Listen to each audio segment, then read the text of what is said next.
Hello friends, welcome back to my channel. இன்றைக்கி நம்ம சேனலில் என்ன வீடியோ பார்க்க போகிறோன்னா, இது வெங்காயம் பூண்டு சட்னிங்க. இதை எப்படி செய்யறது அப்படின்றது தான் பார்க்க போகிறோம். அதுக்கு முன்னாடி நம்மளோட ரதி உலகம் தமிழ் சேனலை சப்ஸ்கிரைப் பண்ணாதோன்னா சப்ஸ்கிரைப் பண்ணுறங்க. ஃபஸ்ட்டு சப்ஸ்கிரைப் பண்ண கிளிக் பண்ணிவிட்டு அப்புறம் பெல் ஐக்கானில் ஆளுன்ற பட்டனையும் கிளிக் பண்ணிக்கோங்க. அப்போ தான் என்னோடய வீடியோஸோட நோட்டிஃபிகேஷனாக நீங்கள் மிஸ் பண்ணாமல் பார்க்கலாம். இப்போ இந்த சட்னிக்கு தேவையான பொருளெல்லாம் நம்ம எடுத்து வச்சுக்கலாம். பாருங்கள், 2 வெங்காயம் எடுத்து வச்சுருக்கேன். அப்புறம் ஒரே ஒரு தக்காளி எடுத்து வச்சுருக்கேங்க. அப்புறம் கருவேப்பிலை, அப்புறம் இஞ்சி பூண்டு எடுத்து வச்சுருக்கேங்க. இதுவே போதும். கொஞ்சோண்டு நம்ம புளி ஆட் பண்ண போகிறோம். பாருங்கள், கடாய் வச்சுட்டு வெறுமனே எண்ணெய் மட்டும் தான் ஆட் பண்ணியிருக்கேங்க. வேறு எதுவும் ஆட் பண்ணல.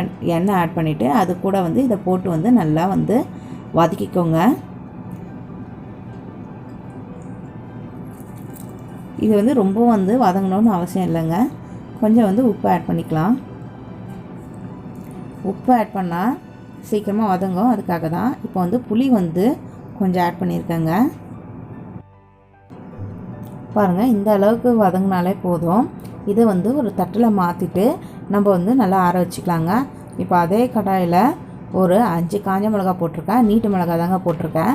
அதை தனியாக ரோஸ்ட் பண்ணிவிட்டு அதுலேயே நம்ம ஆட் பண்ணிக்கலாம். பாருங்கள், இதை நல்லா ஆறிடுச்சு. இப்போ ஒரு மிக்ஸி ஜாரில் நம்ம மாற்றிக்கலாம். பாருங்கள், மிக்ஸி ஜாரில் நம்ம மாற்றிக்கிட்டோம். இதை நல்லா நைஸாக அரைச்சிக்கோங்க.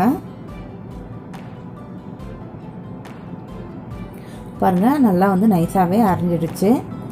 பாருங்கள், நம்மளோட வெங்காய பூண்டு சட்னி ரெடி ஆகிடுச்சு. இதில் நம்மளுக்கு தேவையான அளவுக்கு தண்ணி ஆட் பண்ணிக்கலாம். ஆட் பண்ணிவிட்டு நம்ம நார்மலாக கடுகு உளுத்தம் பருப்பு போட்டு தாளித்து அதில் சேர்த்துக்கலாங்க. பாருங்கள், நம்மளோட சூப்பரான வெங்காயம் பூண்டு சட்னி ரெடி ஆகிடுச்சிங்க. இதை ட்ரை பண்ணி பார்த்துட்டு எப்படி இருக்குதுன்னு எனக்கு கமெண்ட் பாக்ஸில் கமெண்ட் பண்ணுங்கள்.